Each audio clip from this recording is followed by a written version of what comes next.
What, 3 days of Oh, if this is it, we're in trouble.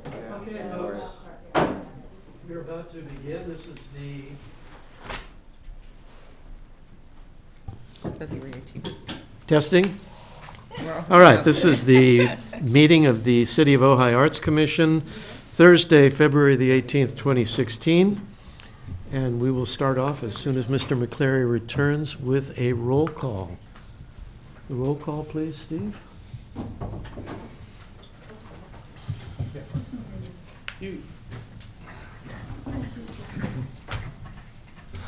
Commissioner Golden? Here. Commissioner Stobo? Here. Commissioner Conrad? Here. Vice Chair Harmon? Here. Chair Addison? Here. Commissioner Balderman? Here. Commissioner Lewis? Here. Just keep you on track. Very good. All present. And now we'll move on to the Pledge of Allegiance. Ms. Golden, would you lead us in the Pledge of Allegiance, please? Pledge allegiance to the flag of the United States of America and to the republic for which it stands, one nation, under God, indivisible, with liberty and justice for all. All right, we have public comment. First of all, Len Claife, if you would join us at the podium, please. Thank you. Leonard Clay, 412 North Fulton Street. Before I start, I should say that I am married to Commissioner Harmon.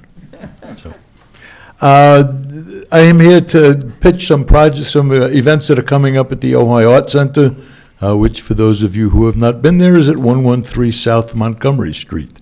The first event is this Saturday evening at 7:30. We are having a concert in the theater, The Epiphany Project. Bet Williams, John Hodian, and Mal Stein. The last time they performed at the Art Center, and I came down here to tell you about it, I convinced Commissioner Addison to attend, and he was extraordinarily pleased that I did so. Bet Williams is the vocalist of the group. She has a 4-octave range. Does Tuvan throat singing, which is 2 notes at the same time.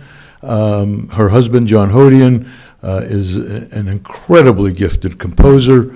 They are starting their tour of Europe next week, and they have flown in their drummer to get in the rehearsals before they start the tour. So they have their full contingent. They have part of what they do is blues, and Bet can belt out the blues as well as anyone. They do international folk songs, world music. It's an event that you will be extraordinarily pleased if you attend. That is this Saturday at 7:30. A week from Sunday, on the 28th, is a chamber music concert put on by the Music Branch. Judy Vander, who has headed the Music Branch for the last 10 years, has composed a piece specifically for the quartet that'll be performing on Sunday, and they will be doing Judy along with she's in nice company, Mozart, Beethoven, and Judy Vander. And for those of you who have not attended, these are lovely, lovely events, really wonderful musicians. The acoustics in the gallery are very nice, and it's only $10 to get in. So you should do that. On the following day after, on Monday the 29th, there's a fundraiser for our summer youth theater workshop. The youth, we got about a dozen kids who will be doing the Fractured Fairy Tales, which are from Rocky and Bullwinkle's TV show. Gay Jones is directing that effort and will be heading the summer project. Gay has been working with adults and youth in our community in theater for many, many years, is internationally recognized. Suggested donation for that is $5. And talking about youth and Gay Jones, Gay is directing The Addams Family, which is a musical starting on March 11th. Will be running for 4 weekends. Their performances Friday night and Saturday night, matinees Saturday and Sunday. The Saturday matinees feature a cast which includes some of the kids who are in the ensemble, and the other 3 shows during the weekend will be taking the leads. And amongst the highlights of this, Grandma is about 9 years old. She's about, 3'2", weighs about, I don't know, 65 pounds, and that show will be 15 minutes longer than the rest of the shows because there'll be so much laughter in the audience when she's on. It's just going to be fabulous. So the Addams Family is really great fun. It's going to be a good show, notwithstanding the fact that I'm in the ensemble. It'll be good anyway, and people will enjoy it, so come on down. And the last two other things. One is the Film Society. We'll be having their Sunday afternoon films at the Art Center in the month of March. And last but not least, in the gallery in March is the Mardi Gras show. The Mardi Gras itself is at the Art Center on March 5th, and the art from that will be up in the gallery and the fireplace room during the entire month. So I hope I see everybody at the Art Center. It's a jewel, 77 years, the oldest multi-purpose arts facility in the state of California, and we stay open for that long because of the support of the community. So please come on down and enjoy something that goes on there, because there'll be something there you will enjoy. Thank you. Thank you, Lynn. And Mr. Wyrick, I believe you wish to speak to item 5, is that correct? Yeah, but when we get to it. Okay. Okay, that being said, we'll now move on to an annual event on the commission, and that is the election of the commission chair and vice chair. So somebody. No, I don't have another card.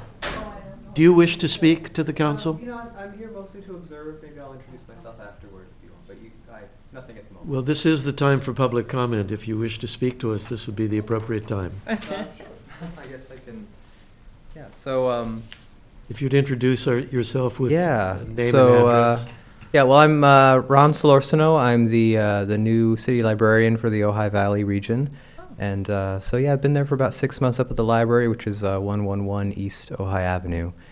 Personally, I live in Ventura, but it's been an interesting few months. I've been getting to know the community, figuring out that we've got a great community support for the library around here in Ojai, and mostly I've been trying to meet people and make connections. And at one of the recent council meetings, I met Christine Golden, and she suggested I come to see you all and introduce myself. So that's largely why I'm here today. And Well, we appreciate your coming, and we've talked in the past, in fact, about increasing the commission's relationship with the library, perhaps with a rotating display of some of the art that belongs to the city collection.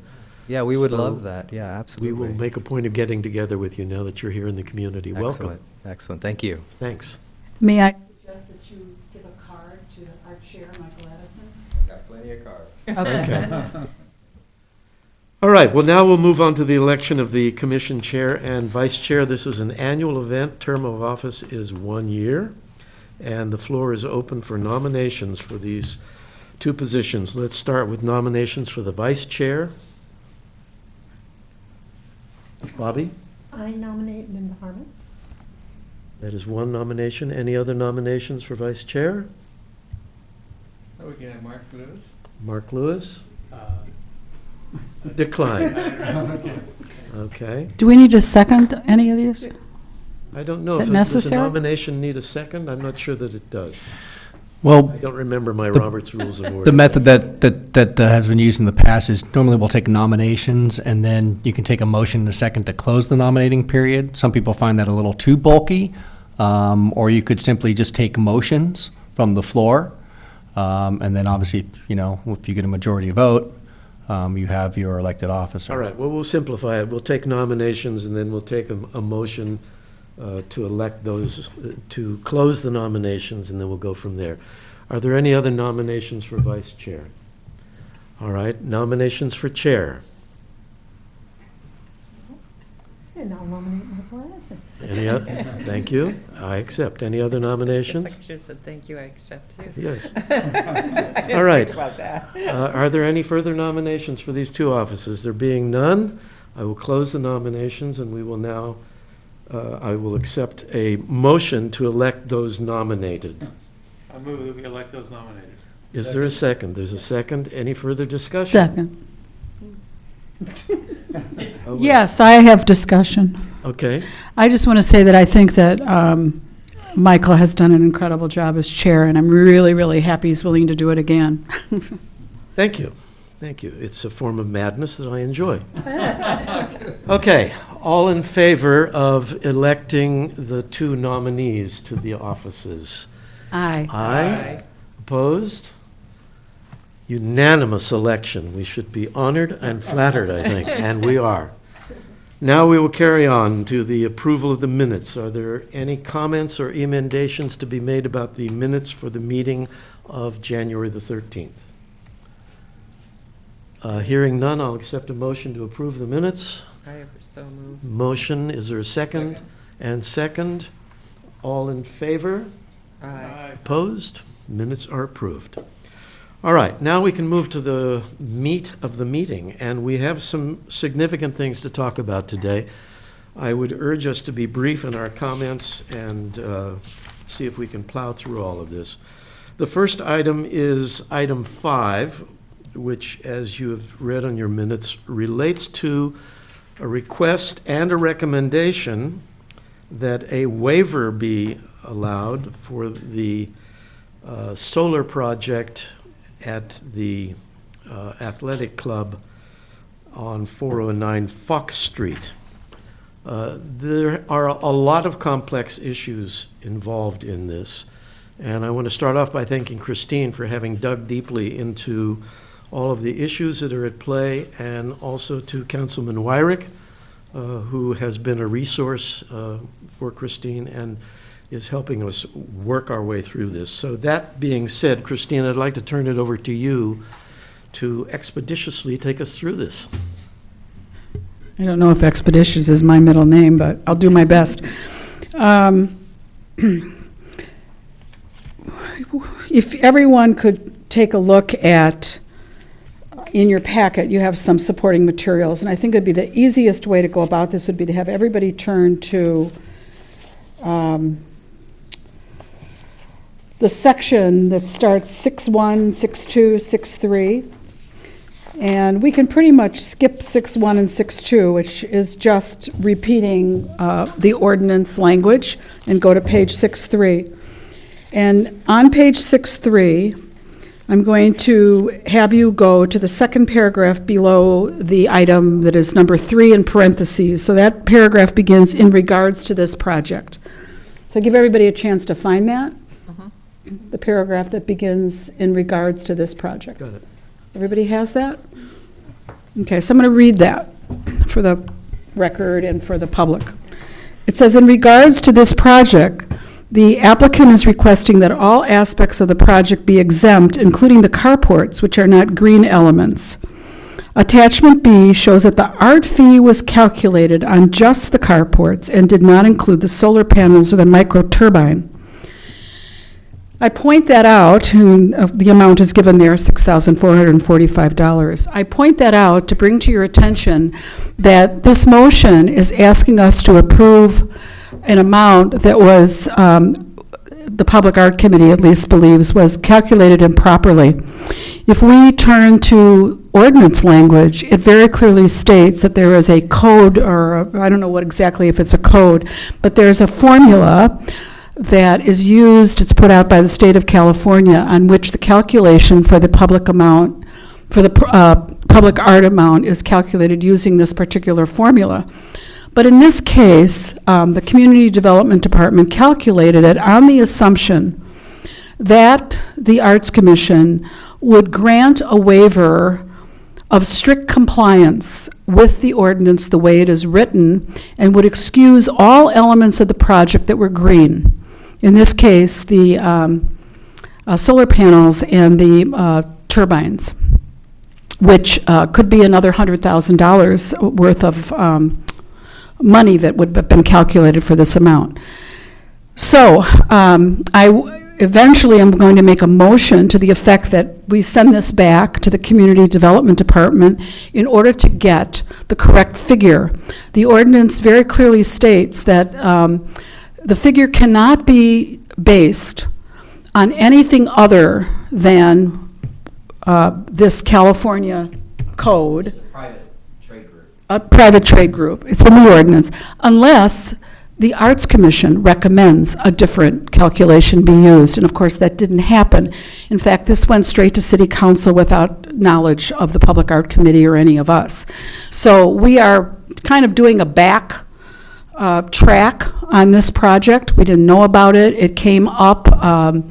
Mr. Wyrick caught it. I caught it. Michael Addison caught that something was going on at the athletic club by seeing it in the newspaper. And as the more we dug into it, the more we saw that there was a lot of work the Art Commission had to do before this could go forward. So I'm going to stop there and ask for questions. So we all want to be sure that we understand what it is that we're actually trying to do here tonight. The important thing, I think, to understand here is, A, that the recommendation was that the code as written not be applied, and B, that it was not brought to the Art Commission or to CAPA. The normal and code-dictated process was subverted, if you will. So those are the key elements here. Comments? How Heather? did that happen? Well, who is to know what happens when groups meet and they make decisions like this? But however it happened, we fortunately caught it. Linda?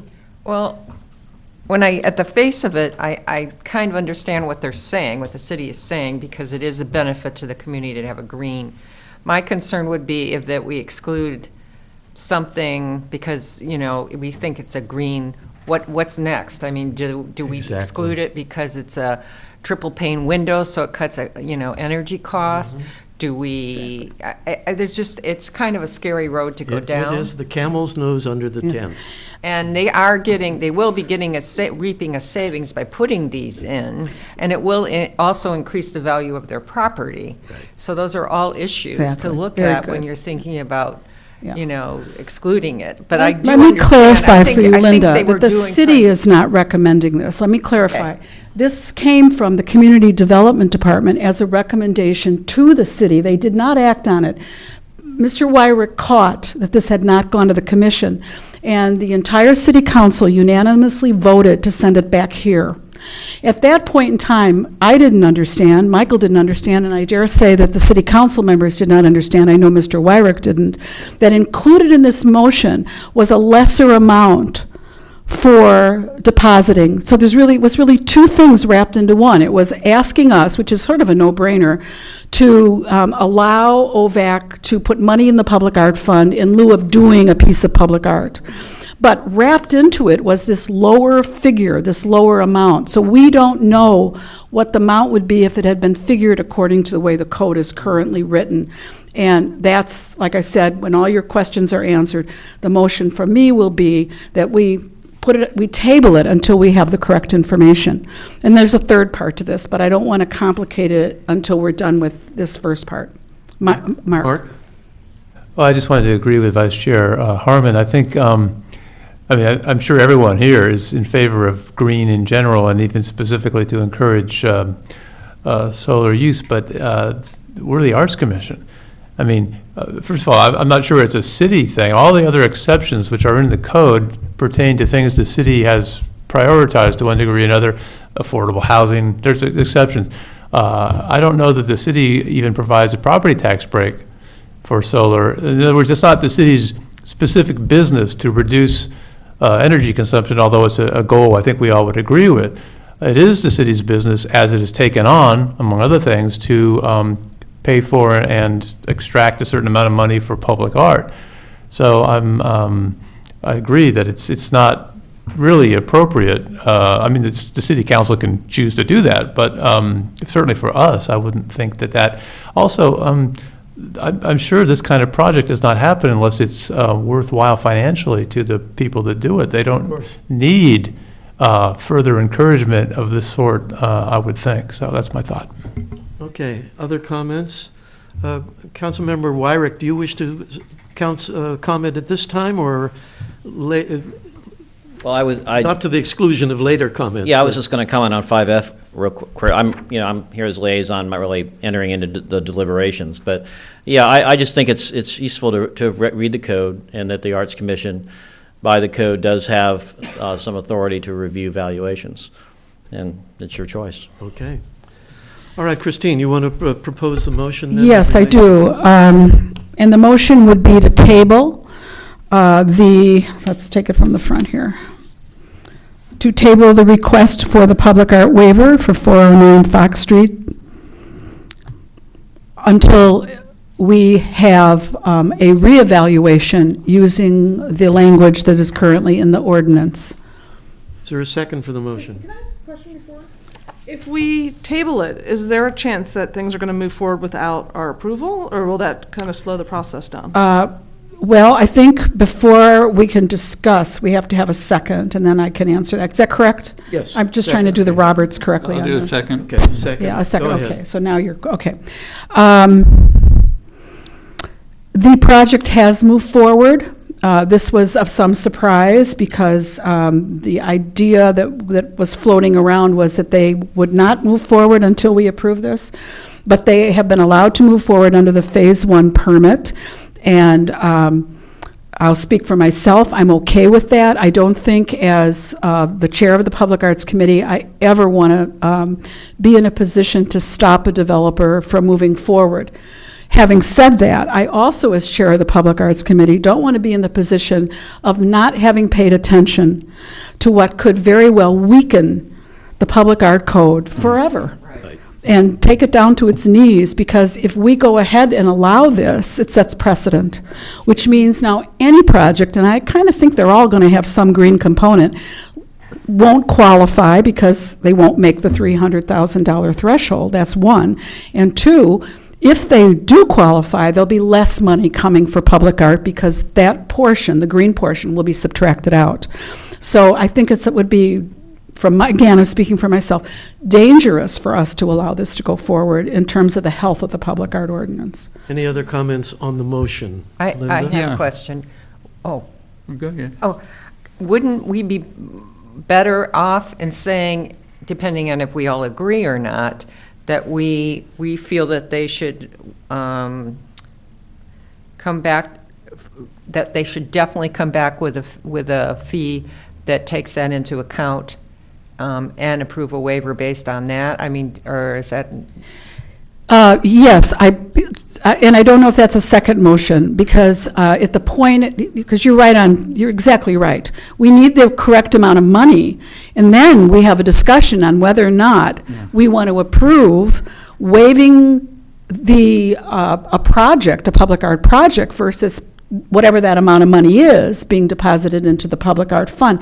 And that's critical. I'm glad you brought that up, Linda, because at $6,445, we might very well say, oh yeah, let's take the money, because you can't do a whole lot in public art for that.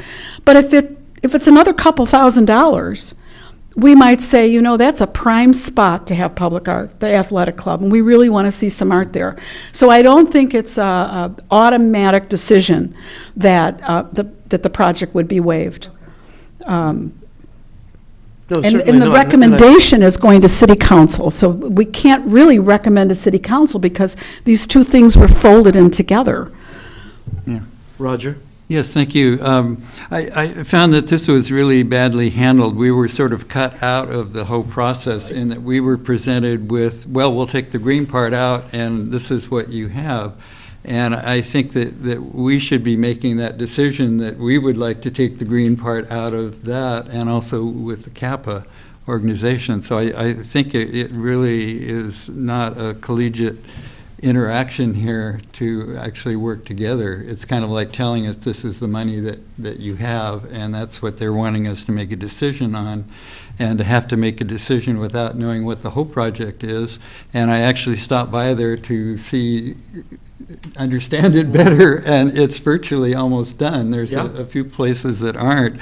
So it's really gotten way out of hand, and we're the last ones to know, and now we're being pressured to come up with a solution to keep it on track. Which I think makes it all the more imperative that we follow through along the lines that Christine's motion demands, and that is that we are recommending that this go back several steps, that the project be assessed in terms of its total value, that the ordinance does not allow exclusion of green projects, and that then having been determined, it should go to Kappa.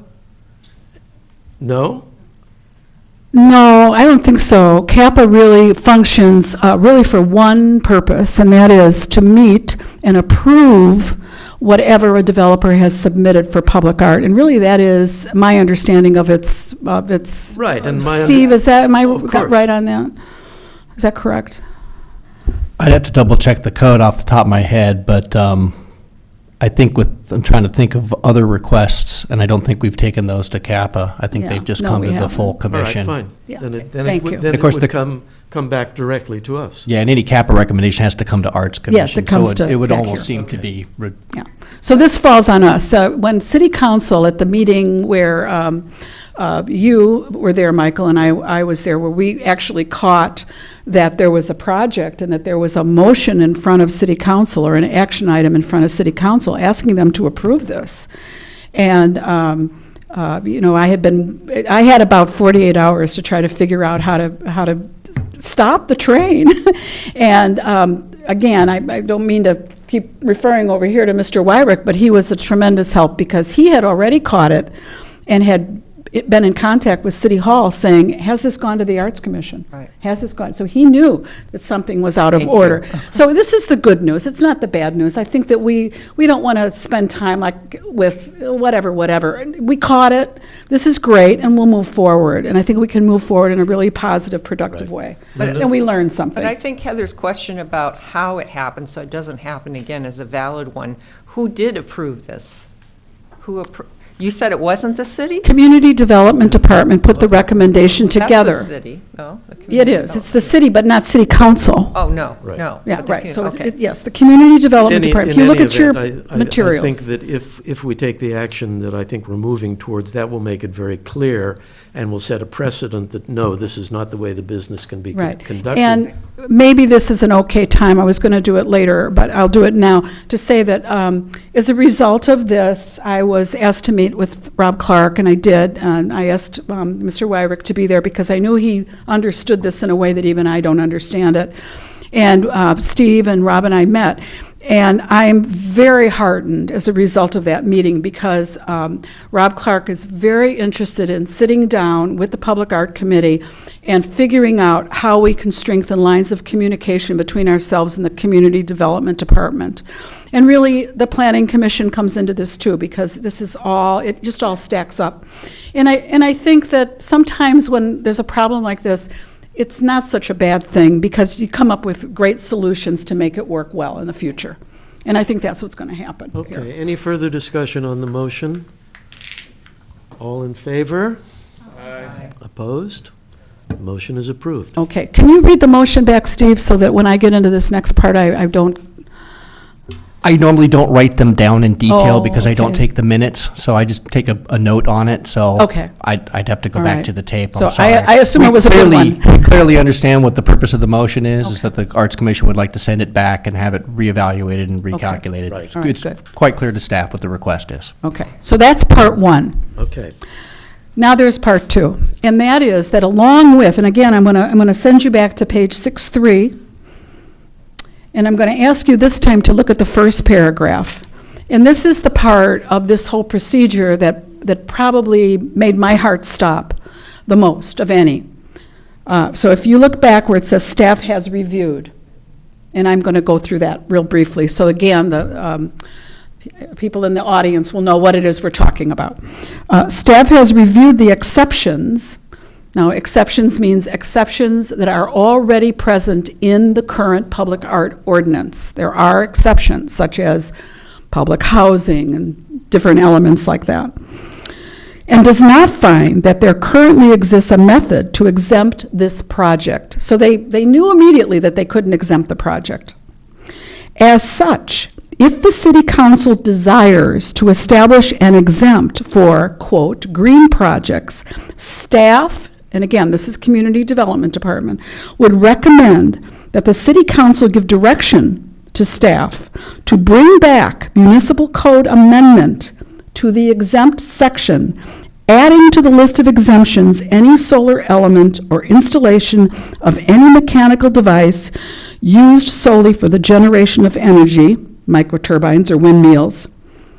Exempting only these elements from the public art calculation would not exempt the other portions of the project. So if the other elements reach the $300,000 project value threshold, then there would still be a public art requirement. And then the last sentence, the council may also wish to consider requesting input on these changes to the Arts Commission. From the Arts Commission. From the Arts Commission. So what we're doing here tonight, we can't take a motion on this because it's not agendized for a motion. I bring it to your attention because, once again, it got flip-flopped. It went to the city council before it came to us, and it should have been the other way around. It should have come to us to make a recommendation to city council.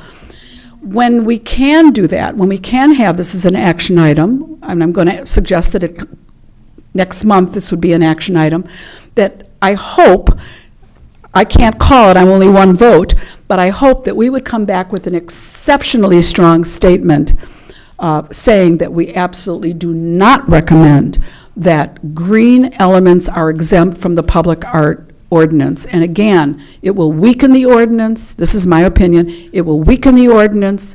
It will disqualify, I think, many projects, and those that do qualify, it will be a lower amount for public art. It really undermines the intent of the ordinance. Okay, well, we will put In that my on, mind. we'll put that on next month's agenda. Yes. Okay, Okay? onward? Okay, Woo. let's move on. We'll be coming back to public art and some other issues in a few moments. All right, City Gallery Committee, Ms. Stobo, if you would, please. So, well, the current show is still the Student Mentor Project, and which ties into us looking for new mentors. And then the next show we're discussing, we are going to try and turn it, kind of work with the new acquisitions. So we're just waiting to hear back from the artist regarding them. So I proposed it to her and recommended that it's a great way to cross-promote what the city has just done, and I think would be beneficial to her to take part in it. So I'm just waiting to hear that from her. Who are you speaking of? Christine Brennan? Oh, okay. Is that right? Right, but I But haven't can you talked say about it it so yet. like? I know, that's why I was trying to be vague. Work with me, She was Linda. saving it for you. Okay, anything else? I didn't get that name. You will later. You will. Oh, we're going to hear later. Yes, yes. And I guess then we have an update on the lights, correct? No? Yes? Well, the lights, we got some of the correct ones in, but the bulk of them are the wrong color temperature, so we need to get those returned and brought back. And I've talked to Steve about it, so just a matter of a little bit more delay. Okay, let's move on to the Public Relations Committee. Mark Lewis? Well, we, last week sent out, last week, a release about the grants recipients. I don't think it's been in the paper yet, hopefully tomorrow. We just sent out today, thank you, Steve, a release seeking mentor applicants, and with a photograph, thank you, Heather, because it jazzes it up a little bit and get a little better play, usually. And that has gone out, and we hope it'll be in next Wednesday's paper, ahead of the new deadline of March 1st for mentor applicants. And when are we figuring to ask for student intern applicants? Well, we don't do anything until we find out. After the mentors, right? In a month or two? Oh, faster than that. No, faster. The minute we Right. know who the mentors are, that's when we want to start And- beating the drums for Yeah, student and applicants. we'll do a committee meeting about the mentors pretty much directly after the deadline. Well, fortunately, I absentmindedly did a student intern press release, so I'm all ready to go with it. Because I had to junk that and do the mentor press release. So, once we get the mentors to plug into it, we're ready to go. Otherwise, we have, we did a bio of Linda Taylor, I think Tuesday. Steve, is she up for a vote? Hopefully the council will approve the Lifetime Achievement Award, and we'll turn that into a release and try to get a nice spread in the paper. And as I recall, Steve, we were going to talk to Linda and see which of several dates would be available. Yeah, it's either going to be the April 12th or the 26th, and I haven't had a chance to solidify which date it'll be. Okay, well, that gives us a little time to gin up some publicity and also get a nice crowd for Linda, who's, I think, that'd be a nice thing. And the only other thing in the hopper at the moment is the endlessly awaited and eagerly awaited dropping of the lizard, which, is there anything closer to a date on that, Christine? May I wait and do that under the public art report? You certainly may. That Thank you. concludes the public relations report. Okay. And now we'll move on to the Arts Grants Committee. Roger, do you have anything to report there? Yes, all the grants have been funded, and we've already gotten some nice letters of appreciation, and so the artists are working. Excellent. Good, good. Okay, well, that's, as I think we all agree, a major part of what we do. And fortunately, the City Council agrees with us, and we were able to increase the amount of money in that category this year. And we still got grant applications for twice as much money as we had. So there is definitely a need out there. The thing that I like most about that program is that it encourages the artists to be really creative in their asking for money. And because we then can only give them partial grants, they already have prepared a body of material that they can then use to go to other sources. So I think there's a nice synergy that is being generated by what we do and what the artists do. Okay, let's move on to the awards committee. The main thing to determine today is the nature of the token of appreciation that we will give to the recipient of the Lifetime Achievement Award. You may recall that at our last meeting, we discussed looking at some new possibilities with the medallions no longer being possible. And now I'm blanking on her name. Amber conscientiously did some research and came up with the possibilities that I forwarded to all of you of various glass objects would then have an engraving on them. The other thing we talked about at our last meeting was to contact, God, I'm blanking on names again, Roger Clayton, a noted letterpress printer. Norman Clayton, here in Ojai, and to see if he could come up with something that would be appropriate. And he brought for me to show to you all some examples of the sort of work that he does. Everything from this sort of certificate of excellence and achievement, you can pass that down, to Oh, that's nice. It's got. Meridian University's Master of Oh, Psychology. That's pretty. That's really nice. Isn't that pretty? And to this I other like that one. piece as well. He also does large pieces like this. Wow. This is the Catholic Charities That's beautiful. Loaves and Fishes Award for Faith in Action that was printed in April of 2010. So it's really a sort of wonderful apples and oranges choice we have. Do we want to move in the direction of the glass items?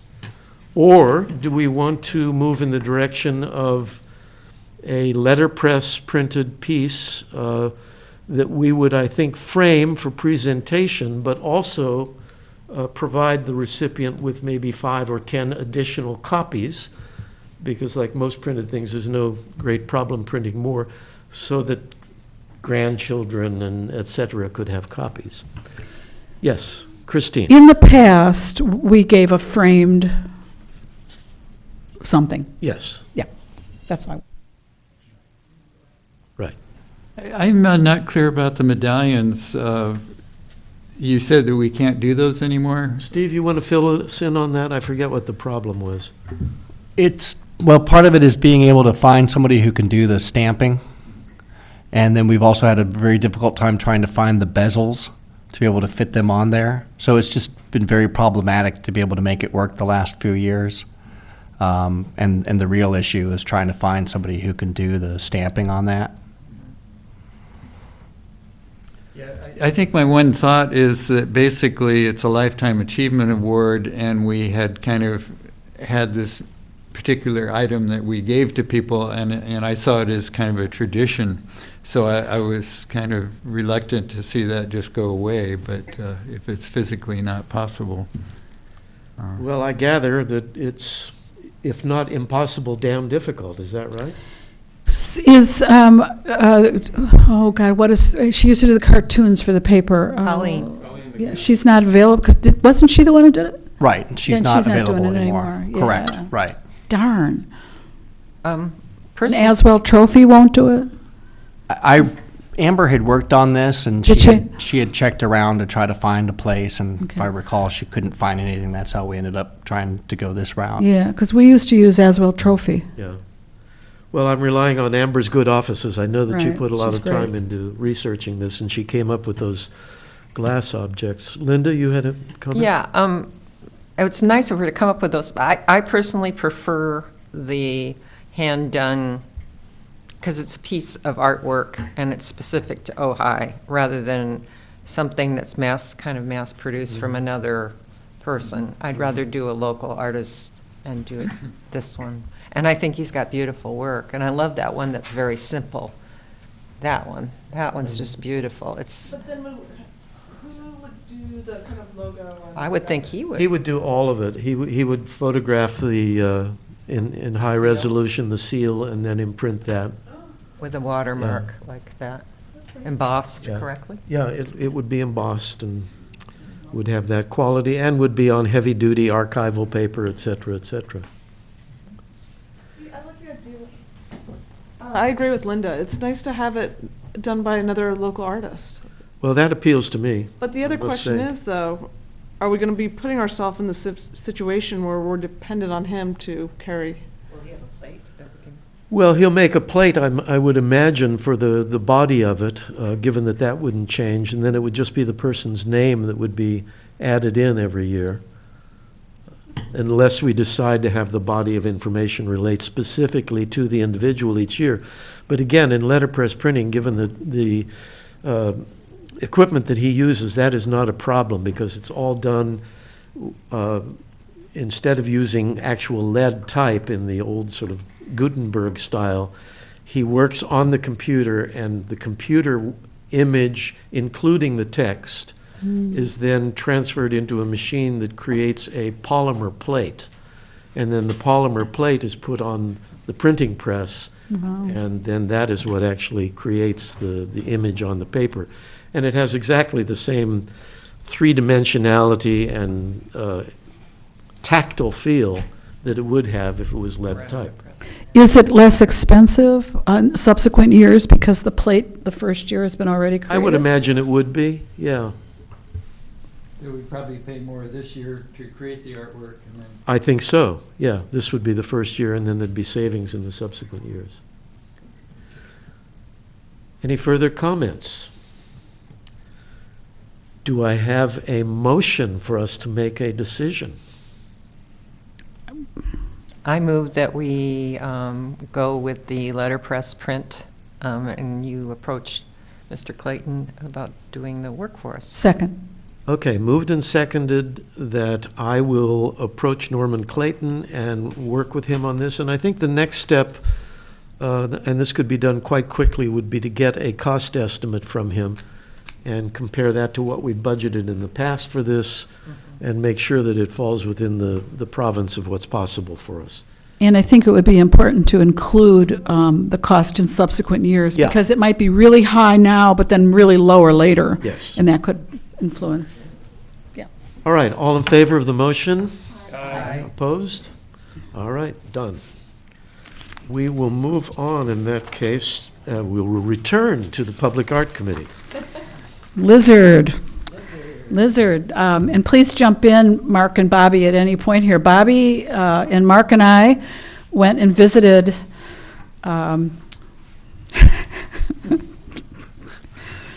tell you, this seventh decade is really getting down to my brain can't remember things. Doug Lochner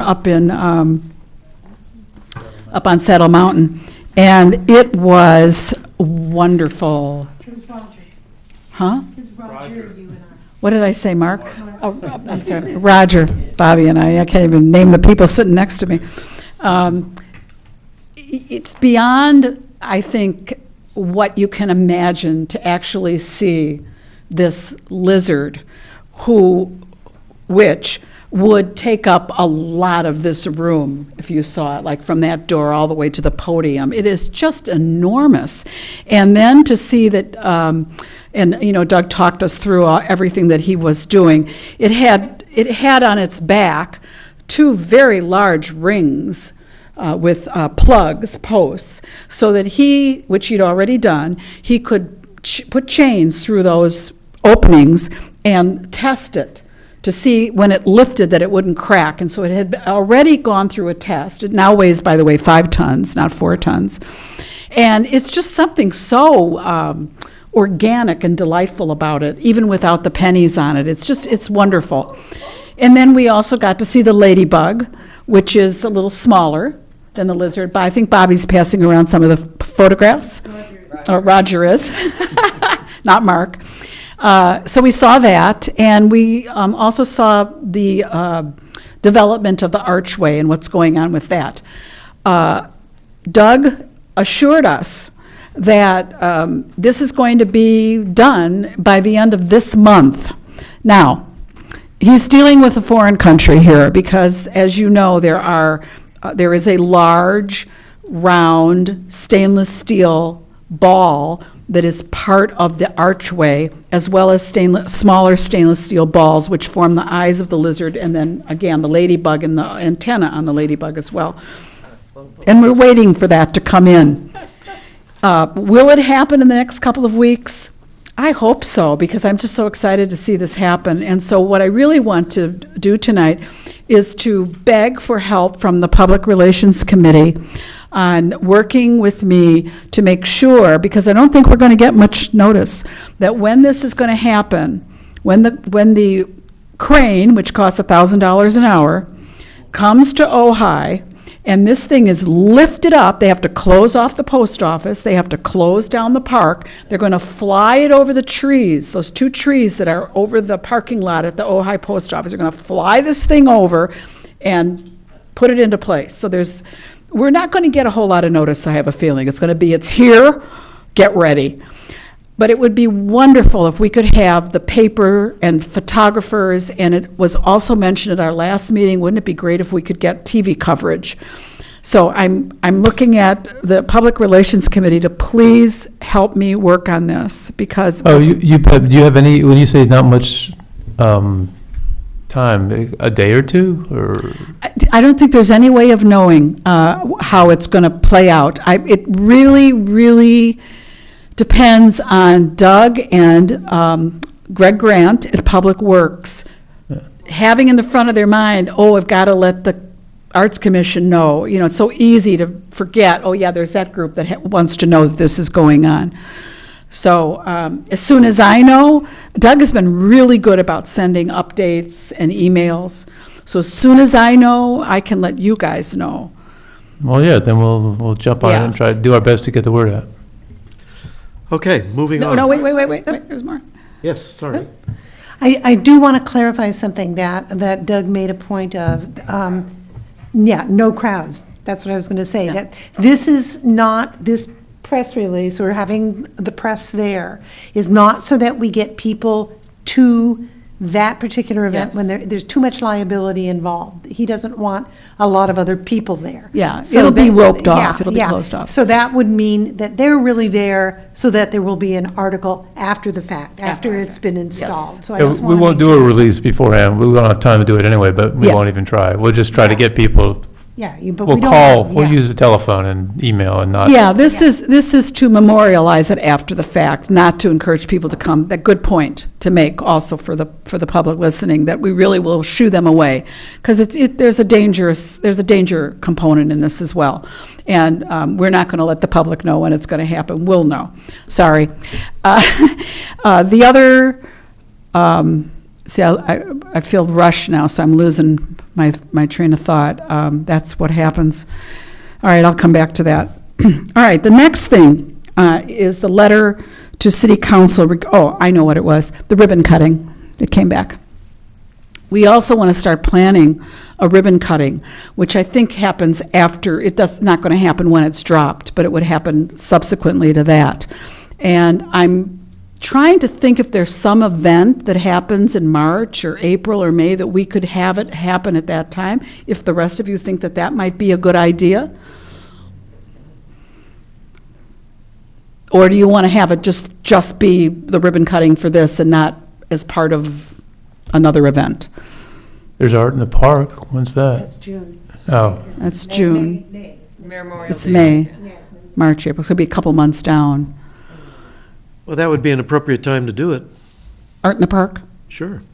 you're not going to get coverage of both, so ribbon cutting is not relevant to Yeah, publicity. so hopefully, are you all okay if we delay a ribbon cutting to Art in the Park, and then we can work with the Art in the Park people on having that moment, and with the mayor and city council to be there? Okay, good, then I will approach that, for it to be Art in the Park. Yeah, I'm glad I remembered that I wanted to ask everybody that.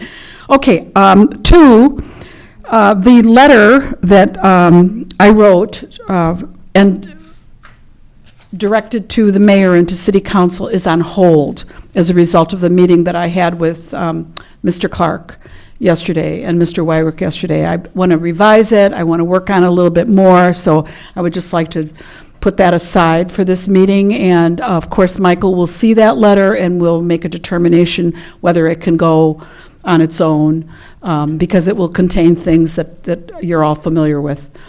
So Michael, I'll ask for you to be my final word on that. I think appropriately, the letter should come from both of us. Yeah, and, oh, absolutely, yeah, and I think originally I did have both our signatures there. Item number 3 is really request to add liaison to the Planning Commission. I would like to, and I talked to Rob Clark about this, to just make an appearance at the Planning Commission and bring them up to date on the new ordinance, so that I think the more aware they are of the timeline and what it is we're looking for, that's just another asset for us in moving forward with these communication glitches. So I don't think we need a liaison. I think it's okay, I can just go as part of public comment. We don't have to move on that. Absolutely.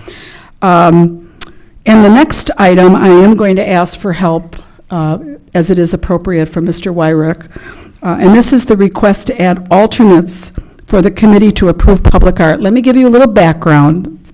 The reason for this is because when we met to approve the Libby Park playground art, a very important member, and that was Mac Lajowski, who serves on the Planning Commission, had his vacation way out of town, like Yellowstone or wherever, Lake Tahoe. He wasn't here, and so we did that with only 4 CAPA members, which made me a little uncomfortable, because the expertise of Planning Commission, I think, is critical to the working of that. That's the way that committee to approve public art was set up, to have 3 arts commissioners, which is the Public Art Committee in this case, to have 1 person with extensive public art knowledge on that committee to approve public art, and to have a planning commission.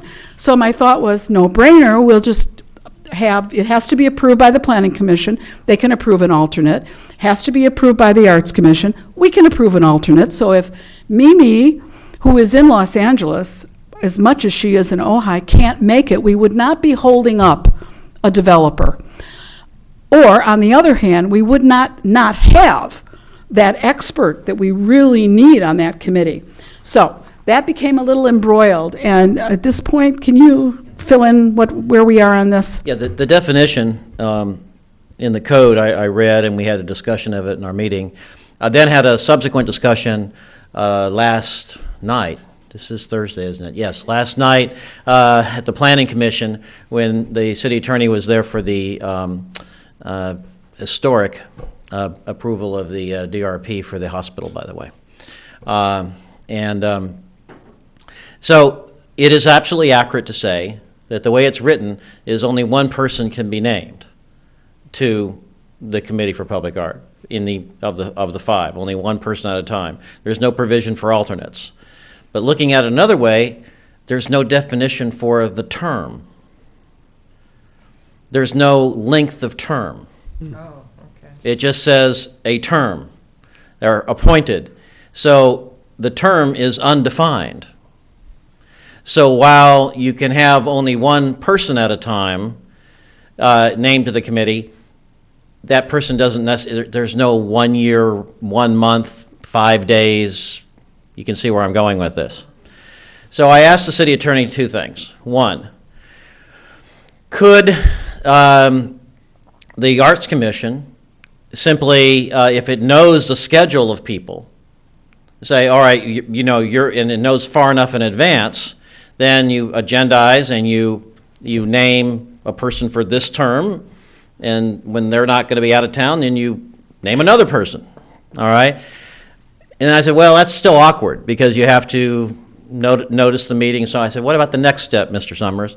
Could the commission consider delegating to the chair, where the commission as a majority votes to say, these people are approved by the commission to serve in that position on the Committee for Public Art, and the chair basically puts them in for whatever term they need to be there. Whether it be 1 meeting, 2 meetings, whatever. It's still from that group. Mm-hmm. It's still one person, but you simply delegate the authority to the chair to have the flexibility for naming the term.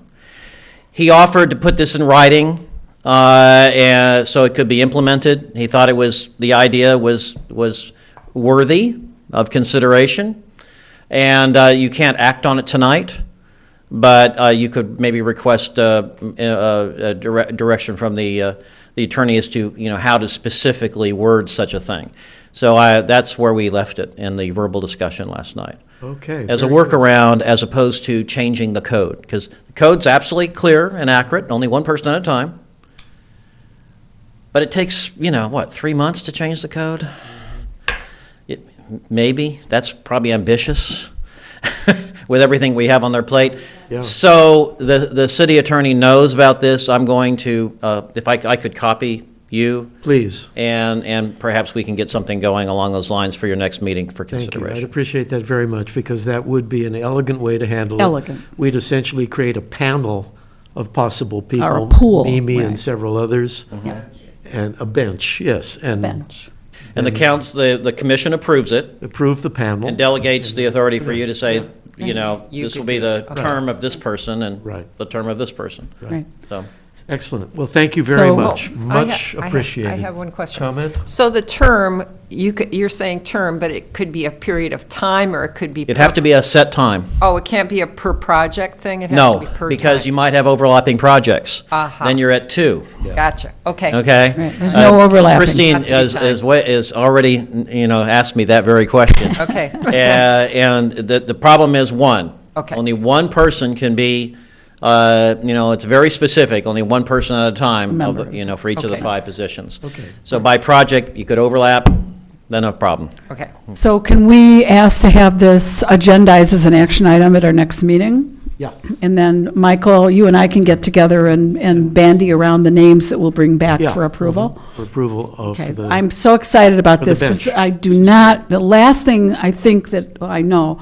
that the Public Art Committee ever wants to do is to be in a position to not be able to move forward with a project because we don't have the people. So, Okay, so there's one more item then on public Yeah. art, report on that's Steve. projects. And Steve included in the packet for all of us the current state of projects. Steve, do you want to walk us through this as you usually do, please? Well, I'll do my best. I don't prepare this report. It comes from the Community Development Department. It appears that the the items, the new items that would be of interest to the Arts Commission, because most of these are continuing projects that you've seen before. But right at the top, there's the Ojai Valley Inn kiddie pool. And my understanding is they're still determining what the valuation would be on that project. It is not considered to be exempt from the public art ordinance, so I would expect that that would be one coming down the pike. Could you point out where this is in the packet? I can't find it. It was separate, it was sent separately. It wasn't in the packet, it was Oh, a separate transmission. I didn't receive the report until the 16th. Yeah. Oh, is there a copy of this that I can look at? Well, I have a copy right here. I looked at it online, so. I think that's pretty much it. Pass that down. Thank you. Go ahead, Steve. So the first one, which is new, is the Ojai Valley Inn kiddie pool, and the valuation on that is still being determined, but it's been determined that it's not exempt from the public art code, so it would be required to provide public art. So we're waiting for community development to determine the valuation on that. Have you been put in contact with the developer or made aware of that one? No. Okay. Will that happen? Yes. Okay, thank you. The other one on the list, which is new, is the Mountain Vista Manor. That, they do have a valuation calculated on that of $890,125. That project is also not considered to be exempt, so it will also be required to have a public art component. The public art valuation has been calculated at $17,802.50. Where is that located? I don't know. Oh, I you don't don't have know? the Does address. anybody know? Montgomery, Steve? I don't know. I'm in my office most of the time, so chasing after everything else. What's the name of What's the the full name project? again? A Mountain Vista Manor? Mountain Vista. Yeah, it'd be nice if they could give an address on here. Yeah, and I also have not been put in touch with that developer Okay. either. So on that one, and it Just looks for like, information, it was up for action last night at Planning Commission. It was continued, thank you. so. You don't know. Look it up. We could Google. So that one also needs to go through the process, and they need to be contacted, so I'll make sure that you get information on that as well. And then the other one, which is the athletic club, which was up for discussion earlier this evening. So that request has been tabled by the commission here this evening to come back with some recalculation on the fee and the exemptions on that. So that will be coming back to the Arts Commission at a subsequent meeting. The rest of these should not be new, and I don't think there's any new information here. While tennis, that one went through the process, Kappa and Arts Commission. Same is true for Topo Topo Winery. I haven't heard anything new on the 611 Pearl Street, the Craftsman's Village. That one was approved as a waiver so that they could pay in lieu, but I do not believe that that has been paid as of yet. And of course, that's the funds that will be going towards the playground in the park. So I'm not sure what the status is on that. I don't think that payment has been made. The rest of these, there's no new information. These are all going back to past projects. I'd be happy to answer any questions on, but there's nothing. Yes, new. I have a question on Ojai Valley Inn Pool, and it says under the status column, completed, inspected. So I'm a little confused because the art that we approved for the Ojai Valley Inn was the remodel of the restaurant, but I didn't was it the pool also? My understanding was that this, it's a little hard to read here, but if you start at the top of page 2, the fee, it looks like they've calculated the fee based on all the eligible projects combined. Yeah. So the only one that was exempted was the portion that was the Neff Lounge, and everything else, the lobby, the pool, and the restaurant should have all gone into that $32,240 calculation. Okay. Gotcha. Which I was think. paid, and that maintenance agreement has been recorded with the county of Ventura. Would you say that again? The fee was paid, excuse me, the art was completed. Sorry, I'm getting confused between too many projects Gotcha. here. So, yes, the art was completed, but the maintenance agreement, which was developed with the artist, has been completed and recorded with the County of Ventura. So it's a recorded maintenance agreement. Oh, Excellent. fabulous. Now, I thought there was going to be a Phase 2 for the Ojai Valley Inn. I'm not sure. My understanding would be part of that maybe is the kiddie pool. I'm not sure where they are in terms of making an application. So that's the kiddie pool, maybe is Phase 2. Could be. I And don't that know is what they're. listed separately, the kiddie pool? That's Yes, as on a, the first listed page. as a 2016 project. That's a new Yes, project. okay, gotcha. So we'll find out about, that's the one where I could be put in touch with the developer on that one and on the Mountain Vista Manor. Correct. Right, okay. And the athletic club, we are, the amount there, just so everyone is on page 2 where I am, that's 6,445 is going to be adjusted, Right. just to re-note that. Okay. I think well, just hang on, I want to make sure. Is the 4,334, is that what that was for the fountain by RTK Tiles on page 2, Topa Topa Winery? Because I heard that had Phase 2, but it doesn't? I don't know. Okay. You know, what would be the easiest way for me to find out when you know, because it's like through the grapevine, oh, they have a Phase 2, and I don't, should I just call CDD on something like that? Yeah, or you can email me Or before the email? meeting Okay, and we can all get right. the So answer for You you. can find that out for me? Sure. Okay. Or Could you- CDD, whatever you feel most expeditious, I'm happy to help. Yeah, and there's another project that I would really appreciate getting a little piece of information on, and that is the continuing care center of the I hospital. don't know why that should be listed on here. I don't Yeah. know why they didn't include And that. I understand it's exempt because the way it was explained was that it's Ventura County project, and they have their own list of exemptions, and so That's not a- therefore they're that's- exempt. I can weigh in on that. Okay, great. If you would, Is that please. okay? Yeah, Yeah, please do, please. because I have a different understanding too. Yeah. It's, first of all, the building permits come from the state, State, not the not county. Ventura County. Yeah. All right? And then beyond that, if you look at the exceptions, one of them is specific to seismic reconstruction. Right. And they are replacing the existing continuing care center that's not up to seismic standards with one that is. And that is a specific exception, on top of the fact that it's a building permit issued by the state and not the city. So That that's, would be the case with schools or anything to do with schools, because again, the permits are issued by the right, state. so that, Yeah. but I want to say that it was fairly inspiring. You guys are changing the consciousness of the community. The executives that were there for the hospital were quite committed and very aggressively said how committed they are, that even though they have this exception, that they want to add to public art on the site as part of their Wow. healing atmosphere and the healing Wow, environment. that's wonderful. And I think we have to give a Wonderful. shout out to Barbara Hirsch, for former Commissioner Barbara Hirsch. She's been involved with the Right. hospital Picasso, is it Picasso It's the program? Picasso project. They were mentioned the Picasso project Yeah. several times, but they seemed committed to doing more. And Richard Amend also on that. And so it was inspiring to listen to them, about that. And I have a procedural question, Mr. McClary.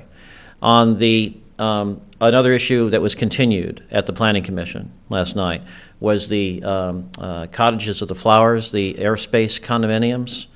And that was continued. What was going on is that their design review permit has expired.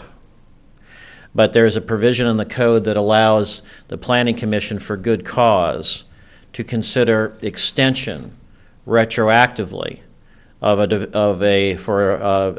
design review permit that's already been issued. And what I don't know procedurally, because it was continued and didn't come up, was whether since the DRP is expired and it's being retroactively renewed, or the proposal is to retroactively renew it, by action of the planning commission. There's a provision of code for allowing that, so the only kind of permit that can be retroactively renewed, whether the current public art ordinance would apply. Because the previous DRP was issued under the previous In ordinance? 07. In 07. Okay, I understand Yeah. the question. Yeah, So, I don't know the answer. I don't either off the top of my head, but it's a good question. It Okay. deserves an answer. Okay. Aren't cottages and the flowers a low-income housing? I don't know.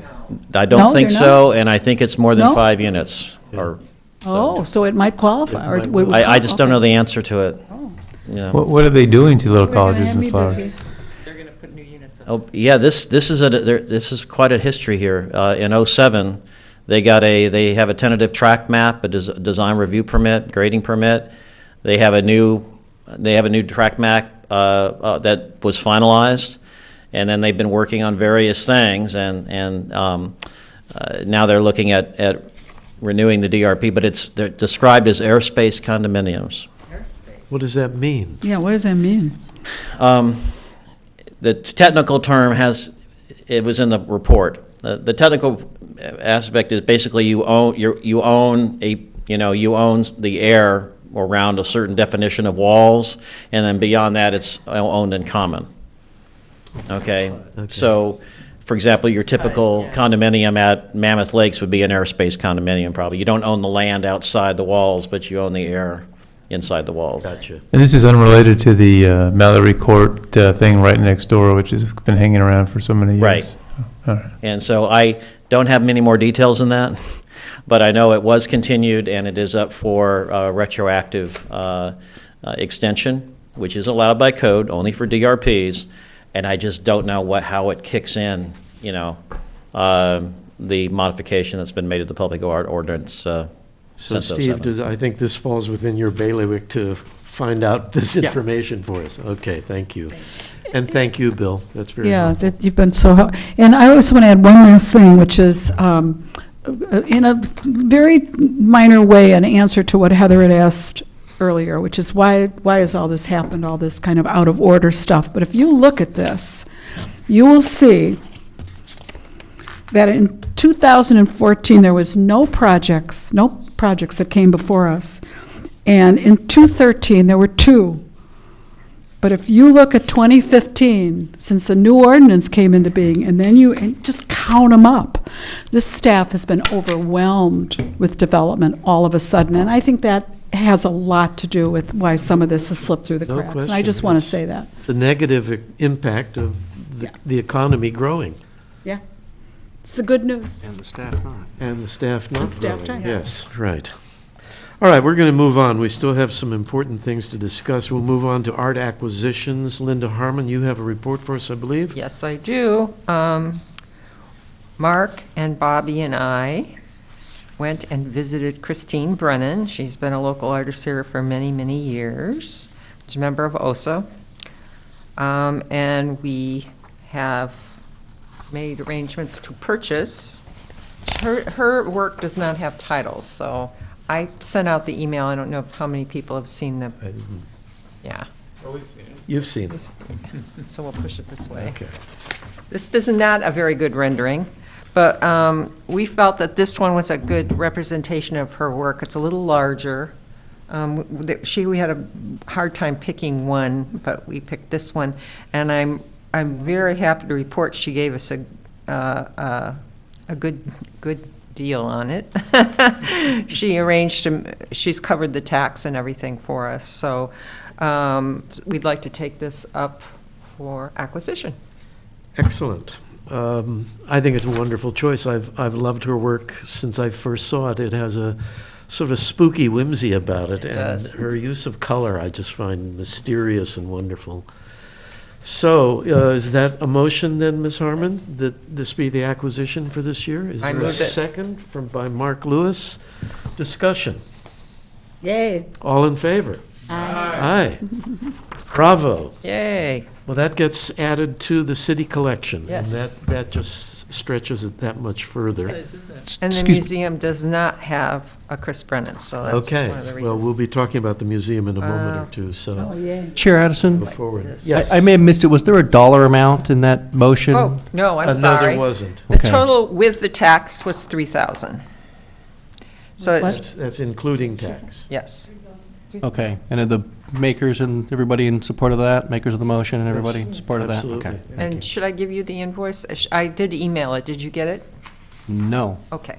Well, I didn't know it was official yet, so I'll hand it. Okay. I'll hand you the invoice. Okay. We'll move forward now to the Arts Education Committee. Bobby Balderman is the chair of that committee and has been working very hard, and I think very successfully, to move us forward on our first of the Ojai Arts Books series. So, Bobby? Okay. Well, I'm pleased to say that we really have made some great progress. We Christine spoke with Roger, I guess it was, about possibly having the photography club do a competition so that they could provide the photographs for the architecture book. So they were very interested in doing so, and we're going to move forward on that vein. There's a potential, we're hoping, that perhaps we could even partner with the museum on this project. I don't want to speak out of turn because this has not been. Talk about that. Yeah, Michael will talk about that. And if that works, hopefully we're going to get a writer out of that who will help write this piece. The first book, which is the architecture book. And then going further, I have been speaking with 3 different graphic designers in town about their cost on actually doing 2 phases on the book. The first phase, we have $2,000 in the art education budget that expires in June.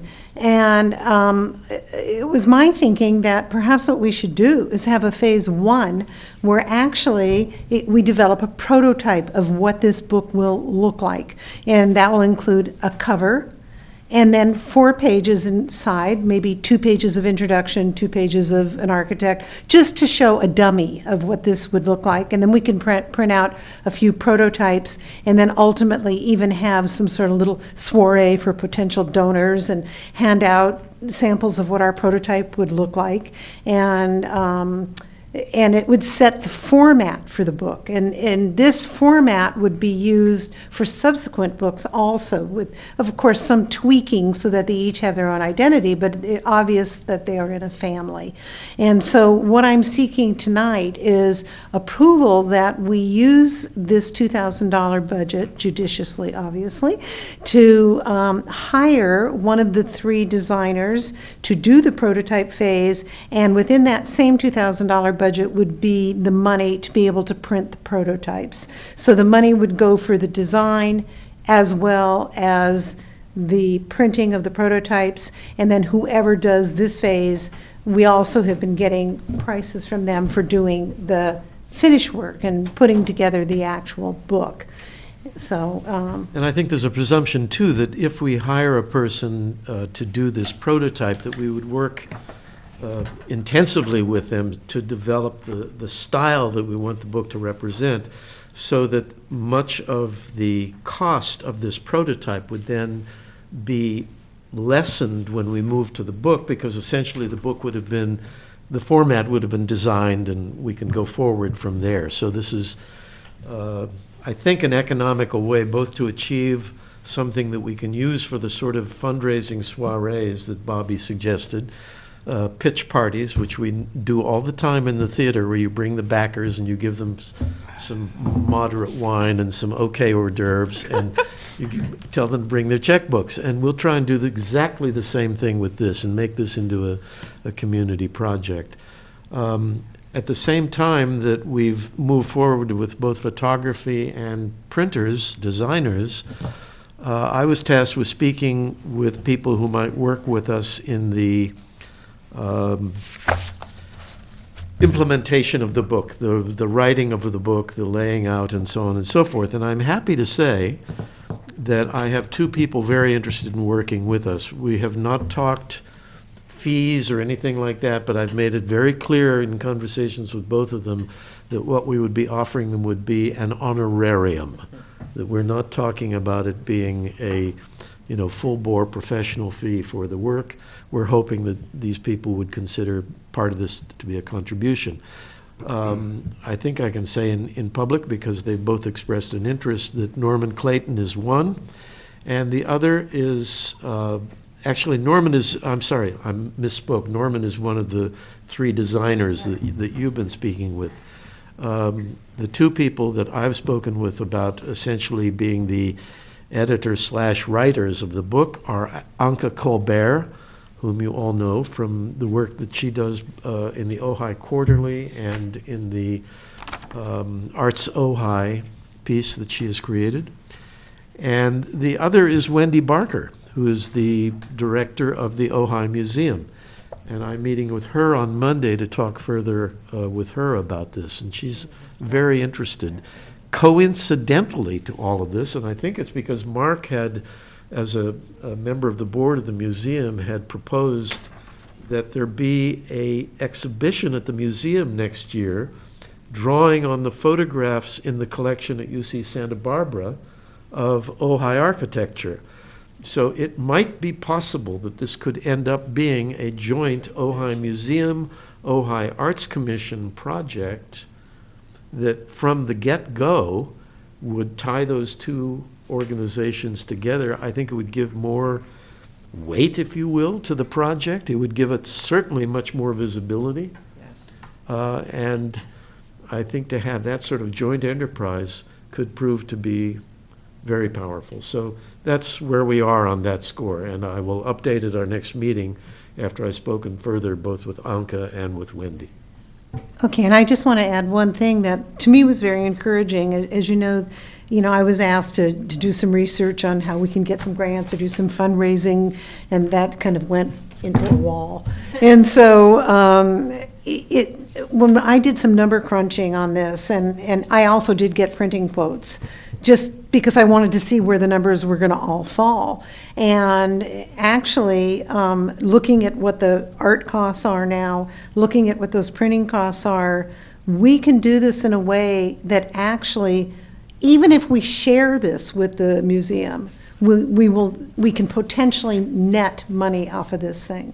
This would be a money maker. This is a win-win for everybody. It's a little bit betting on the come, but it's nice to see that the 3 design firms that I talked to, at least, each came in with very low, I know because I had a design business, and they came in with very low cost because they want to participate and support this program. So it is all very positive. It's looking very good. So what do I do now to move this forward, to get approval to spend the 2,000? I think the next step is a motion to approve the expenditure of the $2,000. Okay. Could I have a motion to that effect from someone? You can move that. Sure you can. Yeah, absolutely. Okay. All right. I move that we use the $2,000 that's in the art education budget to do a phase 1 of the project for the Architecture of Ojai book. Second. Any further discussion? All in favor? Aye. Aye. Opposed? None. Good. Okay, well, we will move forward on this. Good job. Now, yes, good work. The Artist Mentor Program. Heather. So the applications are starting to, I wouldn't say pour in, but flow in. And we just extended the deadline till March 1st to give us time to get the press release out. But we've been promoting it through OSA, and I think you said you're going to send something out to the Detour also. I'll. And then through Facebook, and then just through some kind of word of mouth. But as with anything, I think everyone waits to the last second. So I'm not really worried, and I think the people that have applied now they're very qualified. So. Yeah, I was very pleased to see the variety of artists Yeah, who I are know. applying, and that's always been one of the strengths of the program. Mm-hmm. And I think, again, we're going to be able to offer to students an amazing range of opportunities. I think so. And this is not just for visual art, right? It's No, for- no. We've been approaching everyone we can think of. That's what I figured, because you said, I just wanted to say it for Yes, and, public. yes, it's, and Theater arts, vocal arts, musical, yeah, any kind of art, right? yeah, Yeah, we've had everything from, I think the one thing we're really looking for is someone in film. yeah, And I've sent out a few emails, but haven't gotten much response in that direction. But who knows, that we haven't hit the deadline yet.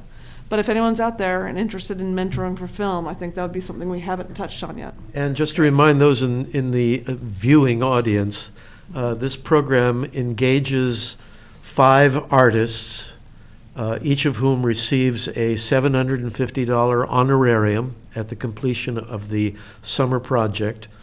The students who apply and who are matched one-on-one with the artist mentors at the end of the project receive a $500 scholarship. And the obligation for each pair is that they spend at least 50 hours over the course of the summer, scheduled as they best determine it, engaging in exploring whatever the art form is. And in some instances, that's meant that the artists have worked with a student once for a full day for, maybe 5 weeks or something like that. But it really is up to the pair. So if there are artists out there who would like to work with a bright and highly motivated and talented young person, and this is limited to juniors and seniors in high school, please, if you're an artist who'd be interested in doing this, it's a community service, but I think you'll discover, as all of the other artists who participated have, that it is immensely engaging. It's been thrilling when we have our November exhibition of work here in the City Council chambers. It's been thrilling to see how close the bond is between the artists and the students. And I know from talking with some of the artists that they've stayed in close touch with those students subsequently. So it's a special program. And if you have a student who'd be interested, please have them go to our website, get the information, call Heather, call me.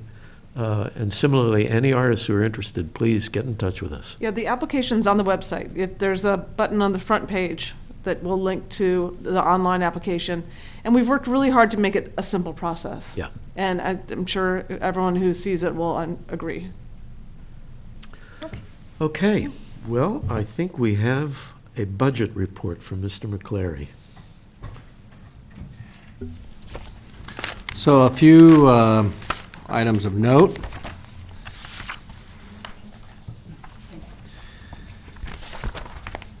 Of course, the arts grants went out in December, so you can see that amount has been spent in full.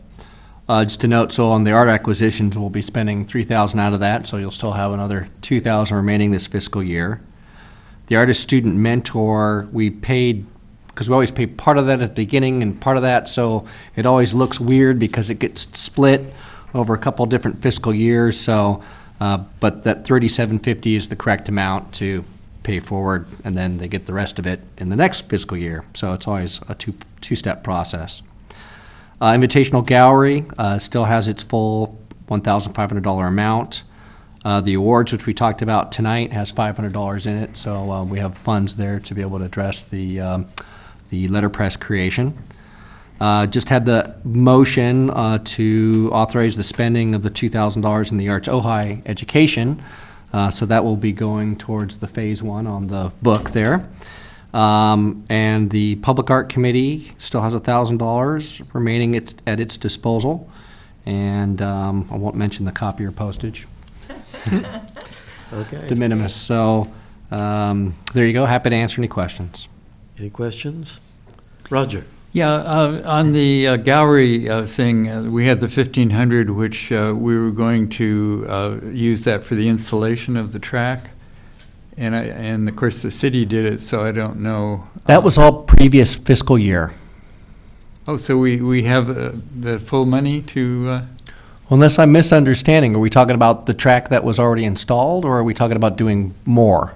well, the materials were in last year where we bought the track and we Right. bought the bulbs and things like that. Right. But we were saving this year's 1,500 for the installation.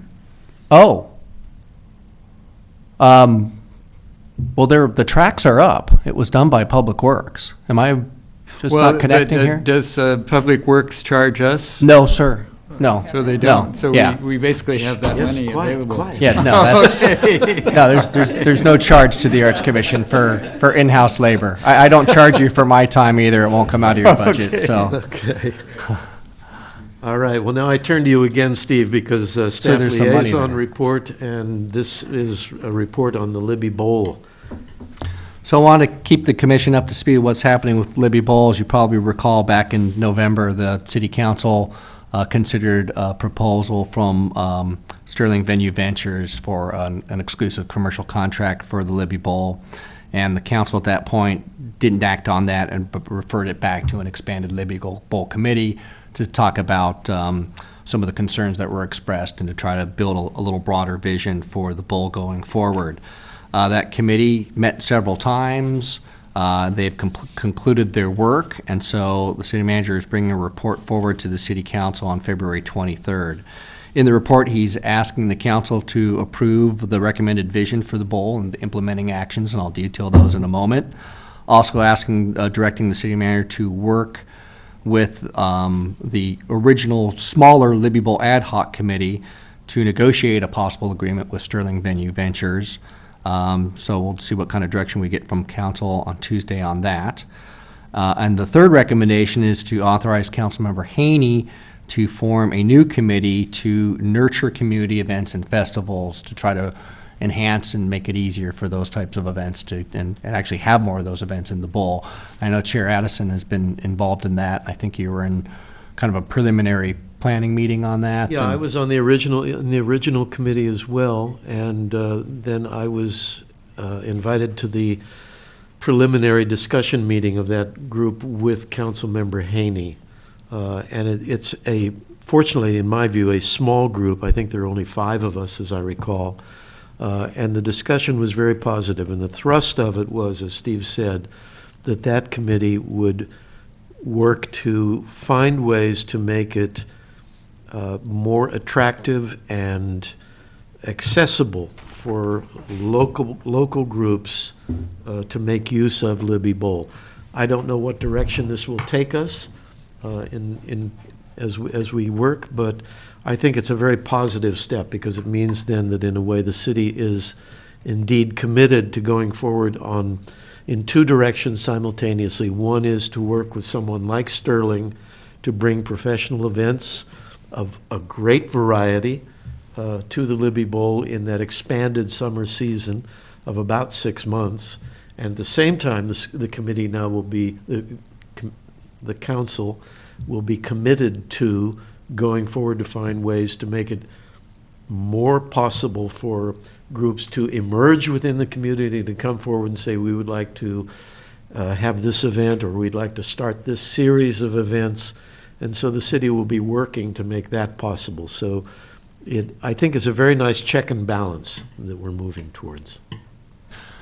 So thank you, Chair. So I wanted to expand a little bit on the vision that the committee is recommending to council. So their vision for the bowl includes the following elements. Obviously, continuing the tradition of the music festival. They also want to see commercial events in the bowl, not too much of a surprise there, including some on weekdays. They also want to see the bowl made readily available for community events, much like we were talking about there. And also to continue the legacy events that have traditionally used the bowl for many years. That is also desired. Also, again, opportunity for new festivals. I want to see ways that we can encourage more local dining, and also keeping in mind to mitigate the traffic, parking, and noise, as we know that could have impacts on the community and the surrounding neighborhood. Committee also recommended that operations be subject to a regular review to ensure that it's conforming with the vision.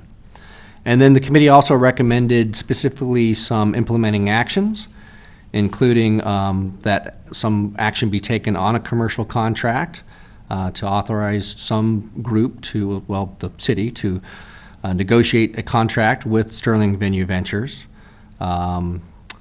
They'd hoped that we could start something in 2016, so we've had some discussions with him on that, but we'll be waiting council action. The committee was split on whether the agreement should be single season or a multi-year agreement. Management, the committee's vision was that the bowl should be managed by the city for the 2016 season, which we are. And in the long run, recommended that other management methods be considered, including possibly issuing an RFP for professional management contract. And that rent, and I think this is important, that rent from the commercial contract should be used to pay for the management and to support the non-commercial productions at the bowl. Also recommended that there should be an oversight group to ensure that there are balanced interests being represented. Also, that arrangements should be made with the commercial promoter to really ascertain the lighting and the sound and determine what would be needed to be able to make that available for other users. Parking, the city should investigate the use of trolleys or other methods to move people back and forth from remote parking areas if needed. And that traffic and noise impact should be monitored. And then the last recommendation from the committee was that the city should not get into the business of producing or promoting events. So that is going to the council on Tuesday, the 23rd. And hopefully I've covered everything, but. May I ask a if there's any question? Questions, please? You mentioned that was split between a single season or a multi-year contract. What was the reasoning on the two sides of that? I think the concern was, I think painting basically ourselves into a corner and not having some flexibility going forward. I think part of the sentiment from the committee was that in order to be able to get somebody like Sterling, that you probably needed to enter into a multi-year contract. One of the concerns that's been expressed, which seems to be pretty legitimate, and I think we could all relate to this, for to come in as a business and to build something up and to promote something and to really get, to prime the pump and get it going, and then just to turn around and watch your competitors possibly come in and, reap the benefits of all that hard work to get it going. But again, the committee was split on that. I think the concern there was, are we putting all of our eggs in one basket? Any other questions or comments? Okay. Any comments from commissioners this evening as we move towards the close? Then I happily turn to Councilmember Wyrick, and thank you again for being with us tonight. This has been so helpful. Look, I get inspired by your work. I really do. And of course, every time I see Christine's name on that cell phone, I go like, well, I'm about to have an engaging, passionate discussion here, but that's great. I mean, because you're creating a legacy, as I've said before, and I think it's important to state that, and I hope it comes across that you've got your mission and your sensibilities have tremendous support from council. You really do. I mean, we have your back. And at the same time, we have a great challenge, as already been mentioned before, of managing Ojai's success going forward. Just walk around on the weekends. Yep. See how many people are here. It only seems to be growing in terms of the people that are coming here. I was mentioning to Christine the other day, once the lizard comes in, once the lizard flies in, I wonder how many more people are going to be coming to the playground just for the playground. Yeah. I mean, we're now a destination tourist destination for kids to come to the playground now.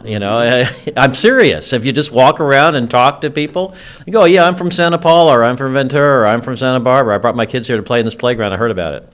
It's amazing. So, but the success is a challenge to maintain the integrity of our character. Mm-hmm. And we and the council understand that the burden on the staff has become unmanageably large. And we are struggling with how to do this, how to handle the staff resource problem. It is a problem. There's not enough staff resources, and which means people. We got too too much is being put on too few people. Yeah. And we've got to deal with this, and we're struggling with it. I just, wanted to mention that. So there's, I just want to say that there is we really do believe there's a strong sensibility among the council of great support for your work, buy-in to your vision, but understanding that we need to on this level and many other aspects of what's going on in the city of Ojai, we need to figure out the best way to judiciously and appropriately handle the staff support problem. Okay. So I can't wait, just on a couple comments, I can't wait to, after the lizard flies, then we can move on to the museum gates. Yes. I can't wait. And I believe it's the same artist, as I understand. Yeah. And I know that at the museum, I believe it's, two of you, I think, understand that it's kind of waiting for that call from the insurance company and hoping the lizard flies and can get going on the gates before the insurance company gets too upset. And I just think that it's, I just really love that, okay, we had a security problem, but we're not going to just put a gate up. We're going to do a piece of art. I love it. It's wonderful. So, I just wanted to say a couple of those things because, again, it's a matter of how we solve the problem. And I think all you have to do is, read the paper and talk to people.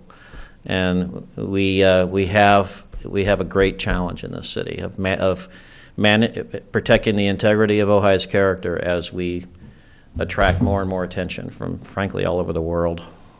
And it's a challenge.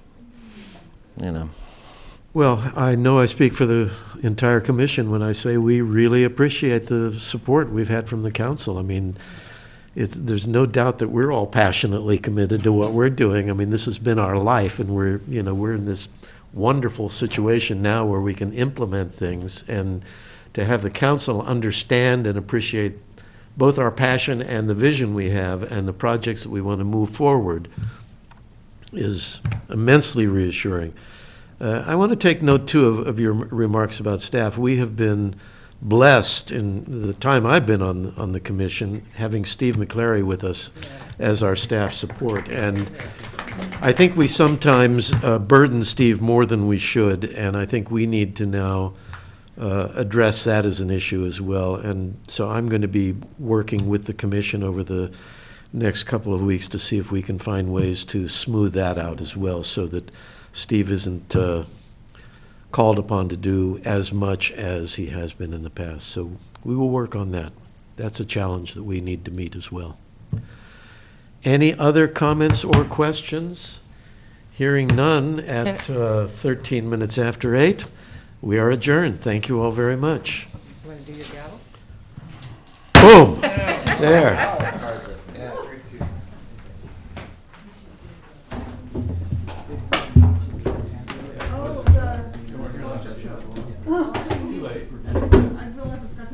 Okay, so I'll be talking to you.